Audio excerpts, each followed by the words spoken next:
Hello everyone, welcome to ACAMIS Academy.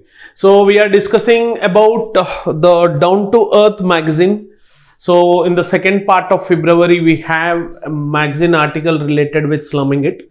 So in this regarding with the slums which are present in and around Mumbai exclusively, they have took the case study of Dharavi and they have explained what are the problems would be faced and what are the potential threats we would be having. That cover up story we would be covering in a separate video, but along with this particular slumming it, we have some more videos, we have some more aspects attached with this Down to Earth.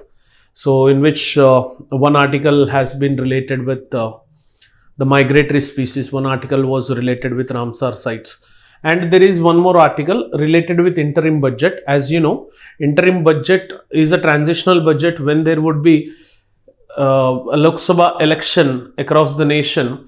The budget which would be introduced for that particular span of time, so that shall be called as interim budget, or which can also be called as transition budget. So where this time the government of India, they have introduced, Ministry of Finance, they have introduced the interim budget 24-25. Once the government would be formed, let it be any government, any political party framing of the government, again they would be introducing the budget for that particular rest of the financial year. So in that particular interim budget, most probably what governments do is, unless and until, if the government is continuing, if same BJP, however Modi is going to become the prime minister for third time, ye mera manna hai, I'm not rubbing it on anyone, but the same policies or the same budgetary allocations would be continued as such. So there might not be more changes as such, if you could see. Okay, and let's moving into the article. If you could see, there are some key facts where I have collected it and I have cross-checked it with the economic survey portion and budget portion also, so that if there would be any mismatched facts, so that it won't worry you, and there might not be any chance that you would be getting a question in UPSC as such. These kind of articles generally tend to write certain key points in your answer writing, and they would be helping you in understanding the entire concept of fiscal policy or monetary policy as such. Clear? So apart from that, there shall there shall be no question as such directly from these particular key points. So if you see, यहाँ पे spelling गलत आया था. It is interim budget 2024 and 2025. So if you could see the interim budget 2024, it took a cautious approach to reduce physical deficit. So physical deficit का मतलब ये होता है कि like we shall be having revenue generated by the taxes, clear, fines imposed, and after once we get the revenue, we would be having expenditure. So obviously in India like country, जहाँ पे बहुत सारे loop holes है, जहाँ पे chartered accountants tax ना भरने देते हैं, है ना, वहां पे रेवेन्यू ऑब्वियसली कम होगा. They are manipulators, chartered accountants are manipulators, जो मैं बोलता हूँ. Advocates and chartered accountants, they manipulate the system mostly. ऐसा नहीं कि मैं एडवोकेट्स के अगेंस्ट हूँ, but revenue generation is also one thing which has to be generated so that nation building process happens. Clear? So ये जब revenue होगा, expenditure होगा, when expenditure is more than revenue, तब आता है fiscal deficit, है ना.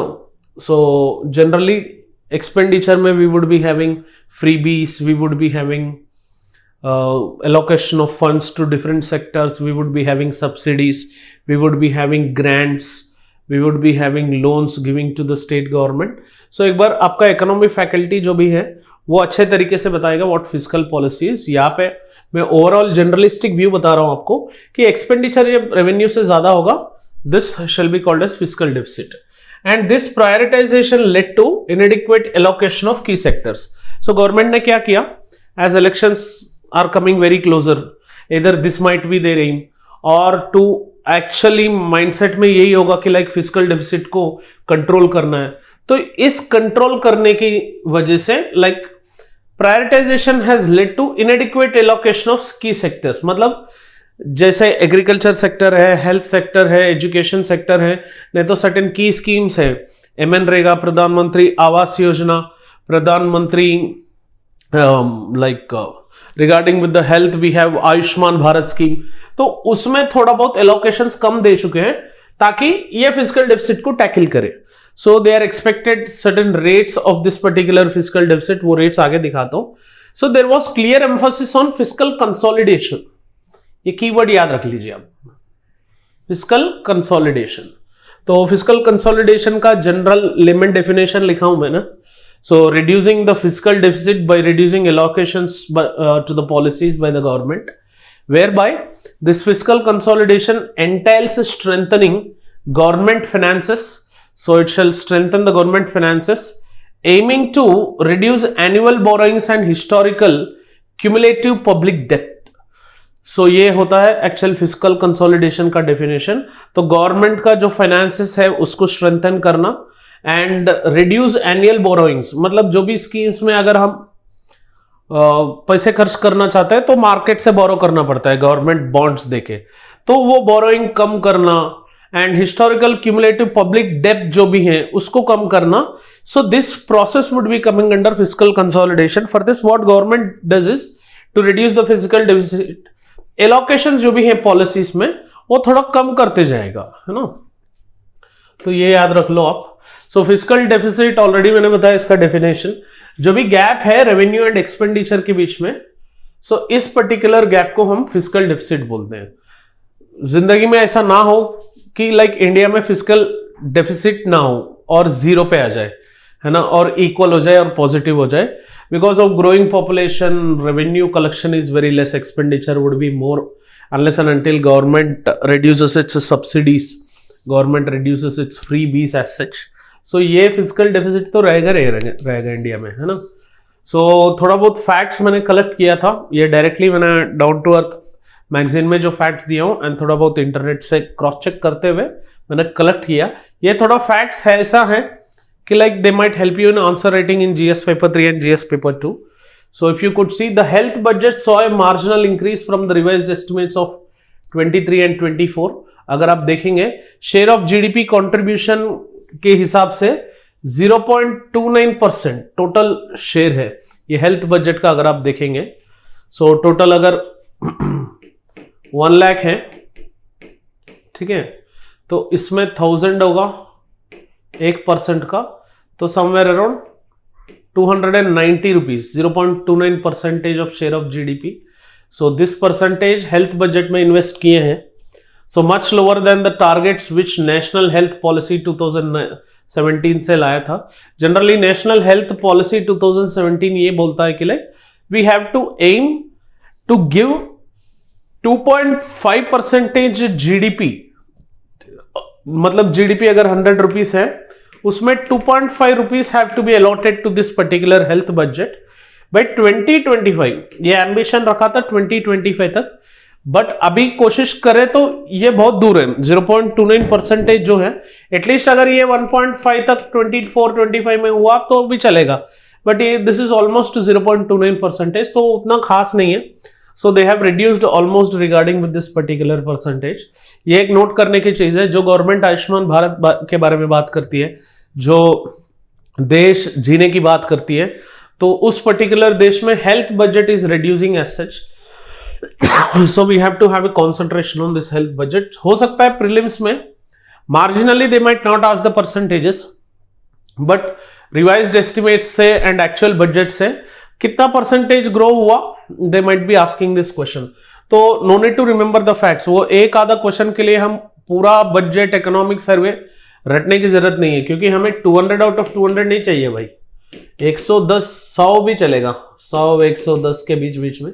सो the game shall be done. सो इतना ज्यादा कोशिश मत करो कि लाइक सारे के सारे फैक्ट याद रखे, खुद फाइनेंस मिनिस्टर याद नहीं रखेगी. तो एग्रीकल्चर एंड एलाइड सेक्टर्स अगर आप देखेंगे, generally these are crucial sectors of economy. If you could see इधर कंट्रीब्यूशन टू द जीडीपी की वजह से अगर आप देखें, फर्स्ट ये कंट्रीब्यूट करना है तो इसमें थोड़ा इन्वेस्टमेंट तो डालो, कुछ तो भी करो, इसमें रिसर्च एंड डेवलपमेंट करो या इसमें इंफ्रास्ट्रक्चर बढ़ाओ, तब जाके क्रूशियल बनेगा ना. क्रूशियल इस चीज से है कि like this particular sector is the base or core or heart of Indian economy, and Indian society as well, because which provides food and nutritional security. It remained 1,34,575 crores, 1,34,575 crore, which is 2% higher than what exactly it was. So earlier से भी अगर कोशिश करें तो जो revised estimates था 23-24 का देखें उससे 2% बढ़ा. सो डायरेक्ट इसमें अगर आप देखेंगे ये 1,34,575 करोड़ में the direct cash support to the farmers. So farmers को जो डायरेक्ट कैश सपोर्ट है it constitute 72% of the total allocated budget. मतलब इसमें लगभग अगर आप देखेंगे 72 करोड़ 34 में 70% अगर आप मान लो, so somewhere around 95 to 100 crore है ना, ये direct cash support to the farmers under PM Kisan scheme जाएगा. सो ये याद रख लो थोड़ा. तो is this a burden to the Indian budget और इंडियन फिस्कल कंसोलिडेशन, और is it effectively helping the farmers to reduce the farm debts and suicides, वो कैलकुलेट करना बहुत जरूरी है. तो एक्चुअली एनी स्कीम कैलकुलेट करने में उसका एक्चुअल एम कैलकुलेट करना बहुत जरूरी है.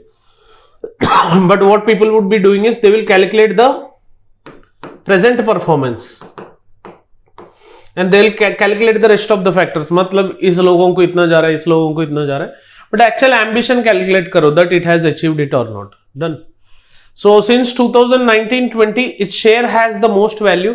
जब से पीएम किसान का इंट्रोडक्शन किया था इंडियन गवर्नमेंट ने, तब से maximum direct cash support to the farmers had constituted in this particular crucial allied and agriculture sector वाला कंट्रीब्यूशन एंड एलोकेशन में. आगे जाके अगर आप देखेंगे थोड़े बहुत we have some other aspects which are included. So Saksham Anganwadi and Poshan 2.0 it saw a 3.14 increase. Clear. So Anganwadi में एंड पोषण में लाइक न्यूट्रिशनल फैसिलिटी देने के लिए. समर्थ्य विच इंक्लूडेड प्रधानमंत्री मातृत्व वंदन योजना फॉर प्रेग्नेंट वुमेन. सो ये 2.5% का कट एक्सपीरियंस किया था ये समर्थ्य स्कीम जो भी है. Mid day meal scheme. Clear. It has saw 17.48% increase in this particular budget because more and more government schools have been set up, they have been developed. जल जीवन मिशन में थोड़ा बहुत ही मार्जिनल रेज हुआ 0.23%. Food subsidies में फिर से घाटा गया था 3% घाटा फूड सब्सिडीज की स्कीम में. MNREGA remain stagnant. पहले भी 86,000 करोड़ थे, अभी भी 86,000 करोड़ थे. सो विथ इंक्रीजिंग पॉपुलेशन थोड़ा बहुत पॉपुलेशन ग्रोथ रेट बढ़ा होगा. उसके हिसाब से देखें तो परसेंटेज वाइज मॉडिफाइड लाइक वो मॉडिफाइड बेस्ड में ये कम है, बट वैल्यू बेस्ड में अगर चेक करेंगे 2023-24 एंड 2024-25 में same 86,000 crore. There is no change. Education sector में 1,20,625 crore. So it has dipped to 0.3% of the GDP. So education sector को बहुत कम दिया गया था, where more and more has to be invested in this. तो उसमें थोड़ा कम कर सकते हैं, बट ये इंक्रीज करेंगे तो यहाँ पे मिड डे मील भी बढ़ेगा, है ना. एंड एनसीईआरटी एंड यूजीसी जो भी है ये रिसीव्ड बजट कट्स. क्लियर. सो जो अच्छी चीजें हैं इसमें बजट कट हो रहा है, एंड जिसमें जरूरी नहीं है तो इसमें भी बढ़ाने की जरूरत थी, है ना, प्रधानमंत्री मातृत्व वंदन योजना में. सो यूनियन बजट का पूरा अगर आप देखेंगे 5 प्रिंसिपल से इंडिया का ग्रोथ ट्रैजेक्टरी बनाया है. क्लियर. सो निर्मला सीतारमन जी बहुत गट के बोल रही थी, बहन इस बार जीतेगा कि नहीं पता नहीं, बट इस बार she should not be the finance minister. यार कुछ भी बोलती है, she every time never accepts the negative. मुझे ऐसा लगा कि every time she will explain about the steep growth or trajectory growth line or eclipse growth line. She every time takes the path line of that rocket. यार accept भी करो ना, ऐसा है, ऐसा गलती हुआ है, हम इसको सुधराएंगे, इसको we will try to increase it. ऐसा नहीं है जो भी बोलेंगे उसका डायरेक्ट हादसा बोलेगा कि लाइक ये ट्रैजेक्टरी ऐसा हुआ, ये ट्रैजेक्टरी ऐसा हुआ, 20 लाख करोड़ इसमें दिए उसमें दिए. बट शी हैज सेट अपने 5 principles for India's growth trajectory. First principle is like adopting social justice as a governance model. Clear. So adopting social justice governance model में social justice देना main adopting aspect है. Second है emphasizing outcomes over mere outlays, emphasizing outcomes का के ऊपर emphasize करना and throwing out this particular outlays और staying over there, तो जो आउटकम आया है उसके ऊपर कैलकुलेट करना। Prioritising the needs of marginalised groups including poor and farmers, तो ये बोल रही थी कि लाइक पुअर के ऊपर एंड मार्जिनल फार्मर्स के ऊपर कोशिश करना चाहिए एंड गिव मोर एम्फोसिस, करेंगे कि नहीं वो अलग बात है।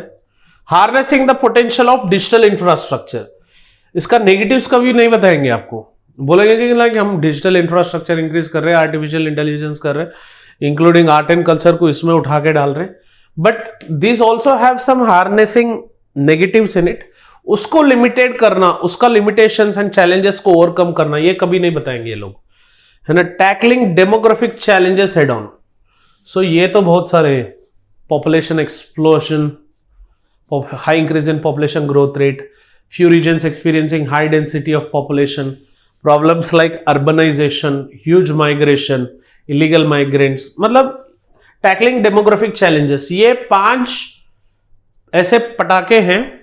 उससे बोल रही कि लाइक इंडिया का ग्रोथ ट्रेजेक्टरी बढ़ेगा, देखेंगे आगे जाके क्या होता है, because however the next 5 year also Modi भाई रहेगा, है ना, because like apart from him no other leader is there, तो ऑब्वियसली ये लोगों का जो मॉडल है यही चलेगा अभी, वो कैपिटलिस्टिक बायस्ड वाला मॉडल। हो सकता है ये थोड़ा बहुत इंप्लीमेंट हो जाए, बट एजुकेशन, एग्रीकल्चर, हेल्थ को नेग्लेक्ट नहीं करना है, this is what my opinion is. So और थोड़ा बजट पढ़ेंगे आपको और थोड़ा मिलेगा। अपना अपोजिशन सही नहीं है ना इंडिया में, in multi party democracy the role of opposition shall be very great in checks and balances, in addressing the faults which the government is doing, but अपना अपोजिशन खुद वीक है ना, सो हमें पता नहीं चलता कि like what government is doing. Opposition जब क्वेश्चन करेगा तब गवर्नमेंट जो आंसर देगी उसके ऊपर डिपेंड होगा ना, like what is the thought process of government. तो अपना अपोजिशन में पता है राहुल गांधी, खड़गे, गिरगे, ये सब बैठ के दिमाग खराब कर रहे हैं अपना। So once you read the budget, you will also understand few things as such.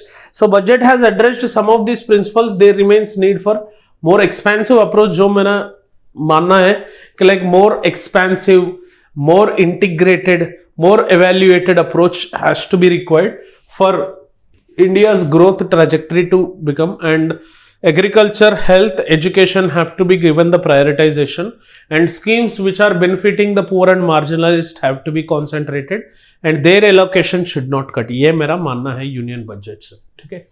सो एक बार जाके देख लो इंटरिम बजट में और क्या क्या है, हो सकता है क्वेश्चन आ जाए इसमें से। सो व्हाट पॉलिटी का भी मिक्सेज कर लो इस इकोनॉमी में, लाइक व्हाट आर्टिकल्स के अंडर हम मनी बिल को इंट्रोड्यूस करेंगे, फाइनेंशियल बिल को इंट्रोड्यूस करेंगे, ठीक है। So we would be coming up with more and more articles in such with this down to earth. So please, you are invited to give us valuable feedback so that we can come better and better for you. Please do like this and share this video if you have liked, and subscribe to Ekam IAS Academy channel and click on the bell icon so that you would be getting continuous notifications. Thank you for watching this lecture. Have an awesome day. Jai Hind.